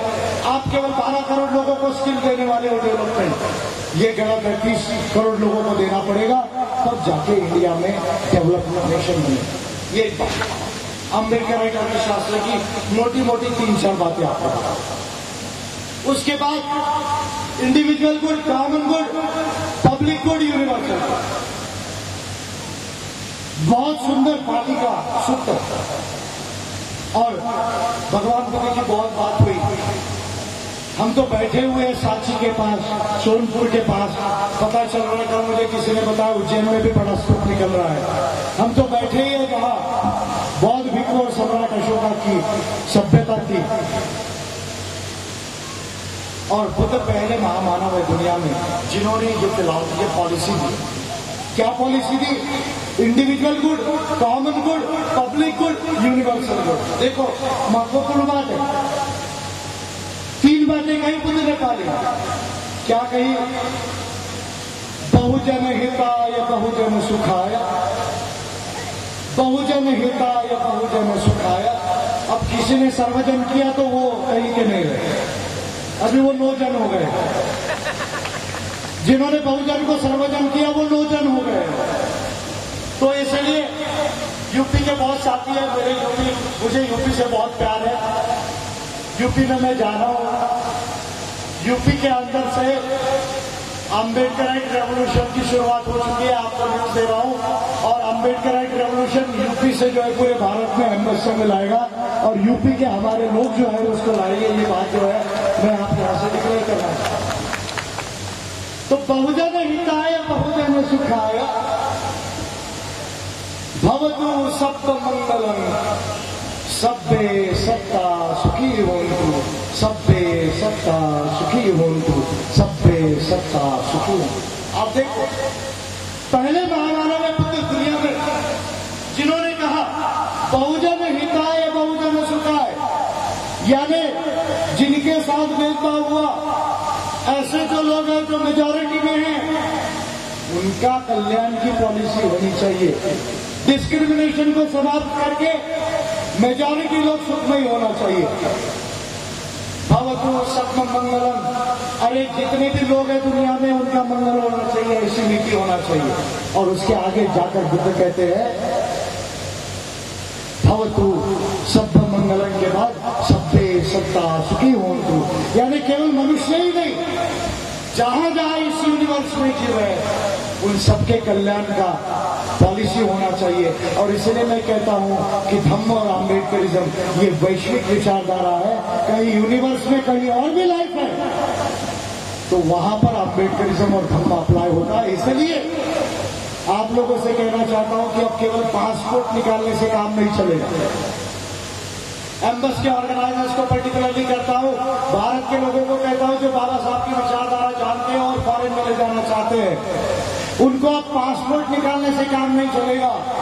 नासा की ट्रेनिंग लेना चालू करो, क्योंकि जहां भी यूनिवर्स में पहला लाइफ मिलेगा उसको धम्म और आम्बेडकर सिखाने के लिए हमको जाना पड़ेगा। ये विचारधारा है पूरी यूनिवर्स में। मोदी जी आप सीखो, आपको नहीं मालूम बाबा साहब अम्बेडकर। आरएसएस के लोगों आपको नहीं मालूम बाबा साहब अम्बेडकर। आप बाबा साहब को अभिवादन करो, वो आपका अधिकार है, लेकिन सीखना है तो हमारे पास आना पड़ेगा। सीखना है तो हमारे पास आना पड़ेगा। और आरएसएस के लोगों को कह रहा हूं, कल से मैं उनके पीछे पड़ा हूं। विजय मानकर आरएसएस के पीछे पड़ गया, हिंदुत्व के पीछे पड़ गया। आरएसएस के लोग कह रहे हैं हमको बाबा साहब के विचार से बहुत प्यार है, हमारी विचारधारा, बाबा साहब राष्ट्रवादी थे, हमारे विचार बाबा साहब से मिलते हैं। तो मैं आरएसएस के लोगों को ओपन इन्विटेशन दे रहा हूं कि अगर बाबा साहब के विचार इतने महान है और आपको भी ये लगता है कि बाबा साहब के विचार अच्छे हैं, तो हिंदुइज्म को छोड़ो और बाबा साहब अम्बेडकर ने बुद्ध धम्म की दीक्षा दी, उसको आप स्वीकार करो। हम इस बात को मान लेंगे कि आप बाबा साहब के प्रति आगे, और नहीं है तो ये फ्रॉड करना छोड़ दो। नहीं तो हमको क्या करना है हमको मालूम है। हिंदू रहेंगे तो हिंदू राष्ट्र बनेगा ना। अब भारत में हम भारत को बौद्ध में भारत बनाने वाले हैं और लाखों और करोड़ों लोग बुद्ध धम्म की दीक्षा लेंगे। ये प्लानिंग जो है वो इंडस्ट्री करेंगे। तो इसलिए हम मत परिवर्तन करेंगे, मन परिवर्तन करेंगे, जोर जबरदस्ती से नहीं। लेकिन बुद्धं शरणं गच्छामि की गूंज पूरी दुनिया में गूंजेगी, देश में गूंजेगी। ये बात को आप ध्यान में रखो। और आपका एंटी कन्वर्शन लॉ काम में आने वाला नहीं, इसलिए उसको बनाने के लिए मत सोचो। आप एंटी कन्वर्शन लॉ से कन्वर्शन रुक सकता है, दम नहीं रुक सकता। इस बात को ध्यान में रखो। और कन्वर्शन भी आप रोक नहीं सकते क्योंकि संविधान और मानव अधिकारों का लॉ है। तो ये बातें और ये सारा काम मानवतावाद के आधार पर करना पड़ेगा। अगर इस पॉलिसी को भारत में लागू कर दिया जाए, जो पॉलिसी हमने डॉक्टर अंबेडकर प्लान में ड्राफ्ट की, तो मैं दावे से कहता हूं कि भारत 10 साल के अंदर भारत डेवलप नेशन हो सकता है, समृद्ध राष्ट्र हो सकता है, शक्तिशाली राष्ट्र हो सकता है, समतावादी राष्ट्र हो सकता है, मानवतावादी राष्ट्र हो सकता है। और दुनिया के जितने भी इंडिकेटर्स हैं, वो इंडिकेटर्स में पहले 10 कंट्रीज में इंडिया आ सकता है। इतनी बड़ी ये पॉलिसी ऑफ अम्बेडकरिज्म है जो बाबा साहब की पॉलिसी सब मेंबर्स ने ड्राफ्ट किया। इसको लागू करना पड़ेगा। इसको लागू करने का ये आंदोलन है। पहली बात, इससे व्यवस्था परिवर्तन आएगा, इससे मटेरियल वर्ल्ड में चेंज आएगा और इससे आगे मानसिक जगत में कैसे परिवर्तन आएगा, दुनिया कैसे बदलेगी। क्योंकि हम 1000 साल का विजन दे रहे हैं और बाबा साहब अम्बेडकर वो पहले फिलोसोफर है दुनिया का। कार्ल मार्क्स के पहले, वॉल्टर रॉस के पहले, बर्ट्रैंड रसल के पहले,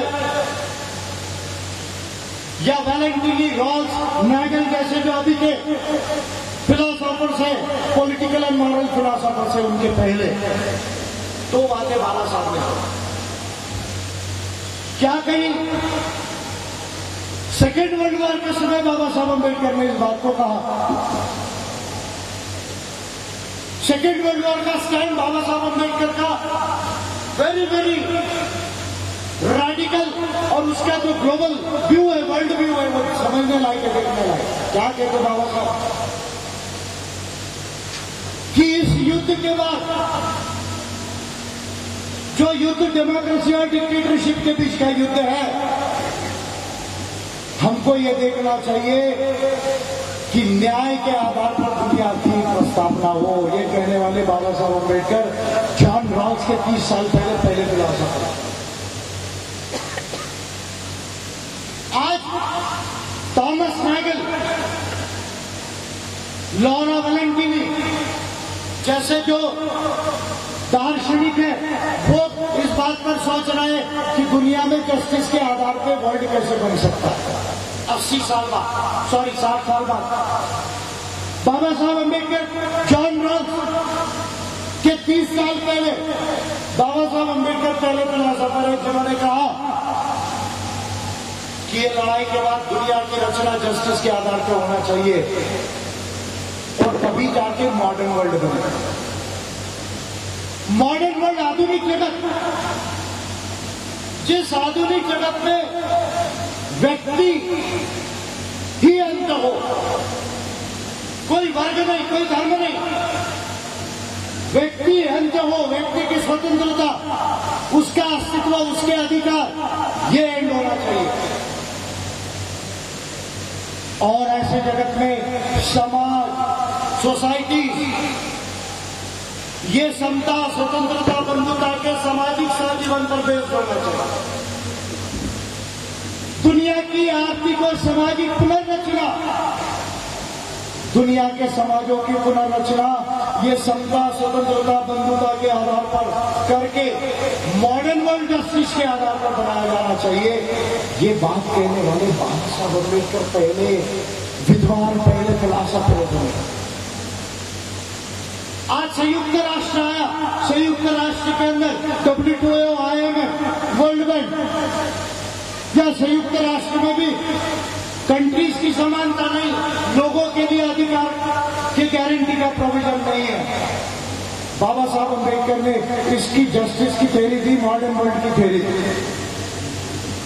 लेकिन बाबा साहब अम्बेडकर वो पहले फिलोसोफर है दुनिया जिन्होंने मॉडर्न वर्ल्ड के आगे जाके न्यू वर्ल्ड की थ्योरी है। नई दुनिया, न्यू वर्ल्ड अभी तक बना नहीं है, नहीं बना अभी तक। क्योंकि सवाल क्या है? सवाल यह है कि 10,000 साल की सभ्यता दुनिया में जेरिको, कैटल हवा, Mesopotamia, Egypt, Babylon, Indus valley civilization, Inca civilization, Aztec civilization, Chinese civilization, 10,000 साल की सभ्यता में सभ्यता, धर्म और सामाजिक और राजनीतिक क्रांतियां होने के बावजूद दुनिया से दुख का निवारण नहीं हुआ। दुनिया से दुख का निवारण नहीं हुआ। और किसने नहीं हुआ?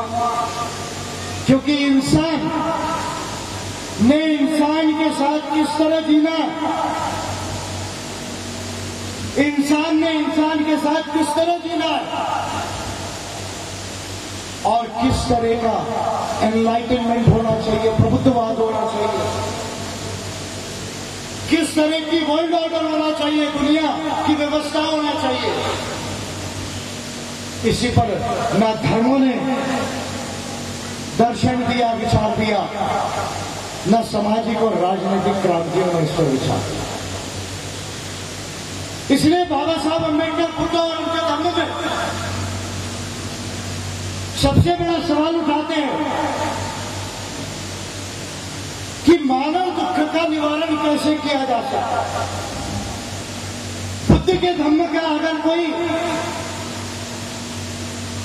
मकसद है तो वो केवल यही मकसद है कि मानव दुखों का निवारण कैसे किया जा सकता है, दुनिया को सुखी कैसे किया जा सकता है, ईश्वर और आत्मा की खोज करना यह धर्म का लक्ष्य नहीं है। धम्म का केंद्र बिंदु इंसान और नैतिकता है और धम्म का लक्ष्य मानव जीवन से दुख को मिटाना और दुनिया को सुखी करना। तो बाबा साहब अम्बेडकर इस बात को कहते हैं कि धम्म यानी क्या? Law of nature, law of karma and law of causation और dependent origination is dhamma. 3 laws है। क्या लॉ है? एक प्रकृति का नियम, हम प्रकृति है, हम यूनिवर्स में है, बायोस्फीयर में है, सूरज उगता है डूबता है, चांद है, तारे है, हवा है, पानी है, जमीन है, जीन्स है, जीवन है। लॉ ऑफ नेचर है। इंसान मानता है कि वो नेचर से बड़ा हो गया, मैं यहां से पैदा हो गया। कहां से पैदा हुआ रे भैया? मैं ब्रह्मा के मुंह से पैदा हुआ। अरे मैं क्या बोलूं, एनाटॉमी में ब्रह्मा के मुंह बोल,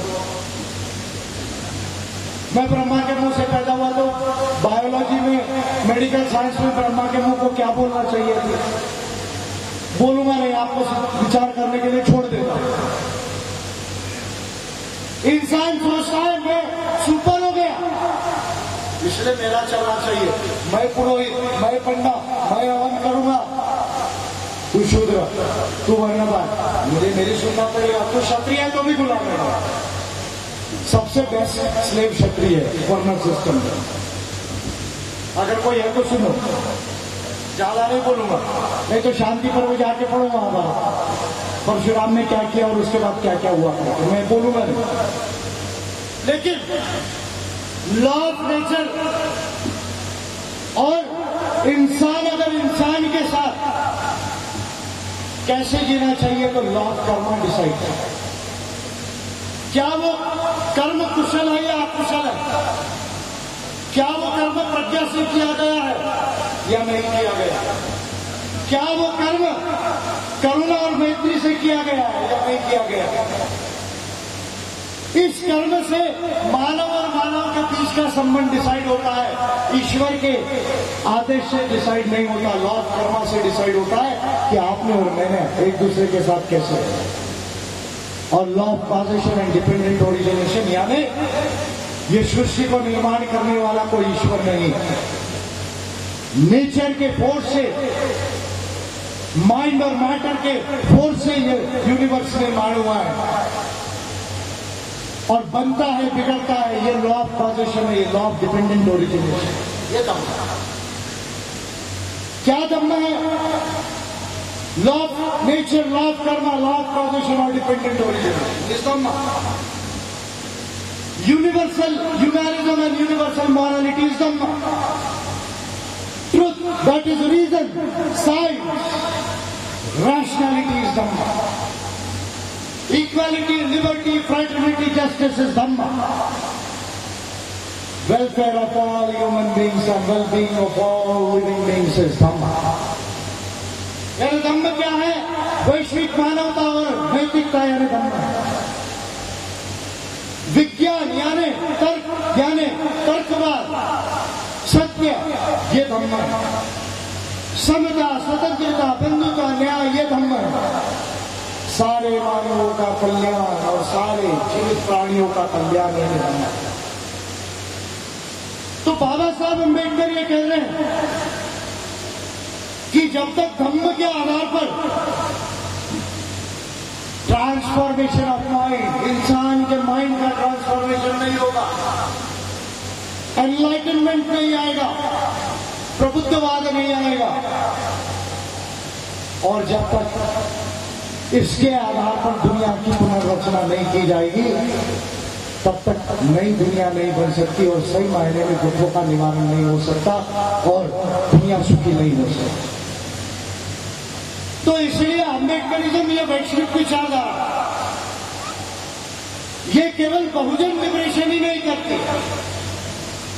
अम्बेडकरिज्म केवल बहुजन मुक्ति की ही विचारधारा नहीं, हाँ वो तो है, लेकिन अम्बेडकरवाद ये प्रबुद्ध भारत बनाने का सबसे बड़ा प्लान है। और प्रबुद्ध भारत को बनाकर उससे आगे आधुनिक जगत और नया जगत, आधुनिक दुनिया और नई दुनिया, modern world to new world बनाने की विचारधारा, और उससे आगे जाकर एनलाइटेंड यूनिवर्स तक की विचारधारा जो है वो अम्बेडकरिज्म है। और ऐसी विचारधारा भारत के नहीं, दुनिया की सभ्यता में किसी और महामानव ने नहीं दी। ये विचारधारा बुद्ध के साथ केवल बाबा साहब अम्बेडकर ने दी। इसलिए मैं कहता हूं कि बाबा साहब अम्बेडकर और बुद्ध से बड़ा महामानव दुनिया के अंदर और कोई पैदा नहीं। और महामानव तुम्हारे ईश्वर से बड़ा होता है काल्पनिक ईश्वर से। काल्पनिक ईश्वर और आत्मा से, धर्म ग्रंथों से महामानव बड़ा होता है, क्योंकि ईश्वर का प्रूफ नहीं मिलता, शास्त्रों का एविडेंस नहीं मिलता, लेकिन महामानवों ने जो रास्ता बताया है उससे मानव मुक्ति और दुनिया का कल्याण होता है। इसलिए बुद्ध और बाबा साहब अम्बेडकर जैसे महामानव ये काल्पनिक ईश्वर और धर्मशास्त्रों से बड़े। तो अब ये काम हमको देश में और दुनिया में करना है, और ये बहुत बड़ा टास्क है, छोटा टास्क नहीं है। ये वो गुरु किल्ली वाला टास्क नहीं है, वो गुरु किल्ली लाओ ताला खोलो। हमारे एक लीडर हो गए थे, कोई XYZ नाम नहीं लूंगा, वो जिंदगी भर कहते रहे गुरु किल्ली लाओ ताला खुलेगा। उनको पता ही नहीं चला ताले का लीवर ही बदल गया, किल्ली अभी गुरु किल्ली नहीं रही, ताला ही नहीं खुल। अरे गुरु किल्ली का इश्यू नहीं है। अम्बेडकरिज्म दुनिया को सुखी बनाने का इशू है, प्रबुद्ध भारत बनाने का सब्जेक्ट है, मॉडर्न वर्ल्ड और न्यू वर्ल्ड बनाने का विषय है। उससे आगे यूनिवर्स में कई लाइफ है, उसको भी सुखी बनाने की विचारधारा है दर्शन। तो ये काम बहुत महान है, और इसलिए भगवान बुद्ध ने जब सारनाथ में पहला धम्म चक्र प्रवर्तन किया और जो उपदेश दिया, और पहली बैच में 60 एनलाइटेंड ह्यूमन बींग्स यानी मॉन्क्स देश और दुनिया में बाहर गए। उसके बाद इंडिया के अंदर में और वर्ल्ड के अंदर ट्रांसफॉर्मेशन आना चाहिए। हमारे महाराष्ट्र में कवि, उनका नाम वामनदादा कर्जक है, नासिक से थे। ये नासिक वालों का भी बड़ा हिस्ट्री है, लेकिन वो हिस्ट्री का बन जाए इसकी भी मुझे चिंता है, क्योंकि वो कालाराम टेम्पल पर लटके हुए और मनमाड़ के प्लेटफॉर्म में ट्रेन आदि बाहर रुकी होंगी। तो हमारे महाराष्ट्र के कवि है, नासिक से थे, उनका नाम वामनदादा कर्जक को कहते हैं। भीमा तुझ्या मताचे जर 5 लोक असते, भीमा तुझ्या मताचे जर 5 लोक असते, तलवारीच्या त्यांचे न्यारेच टोक असते. वाणीत भीम आहे जर करणीत भीम असता, वर्तन तुझ्या पिल्यांचे जर सारेच चोख असते. भीमा तुझ्या मताचे जर 5 लोक असते, तलवारीच्या त्यांचे न्यारेच टोक. दॅट मीन्स कि बाबा साहब अम्बेडकर के विचारधारा के यानी अम्बेडकरिज्म में तक अम्बेडकरिज्म को जीने वाले, अम्बेडकरिज्म में प्रोफिशिएंसी जिन्होंने हासिल किया, जैसे विजय मानकर ने किया है. आज मैं दुनिया में चैलेंज से कहता हूं कि अम्बेडकरिज्म पे दुनिया पे कोई अगर अथॉरिटी है तो विजय मानकर दुनिया में अम्बेडकरिज्म पर अथॉरिटी है. क्योंकि 20 साल मैंने किया हूं और इसको पी गया हूं अम्बेडकरिज्म, पढ़ पढ़कर. इसलिए इतना चिल्ला रहा हूं. बाबा साहब बोले थे शिक्षण वाघिणीचं दूध आहे, जो पियल तो गुरगुरावे.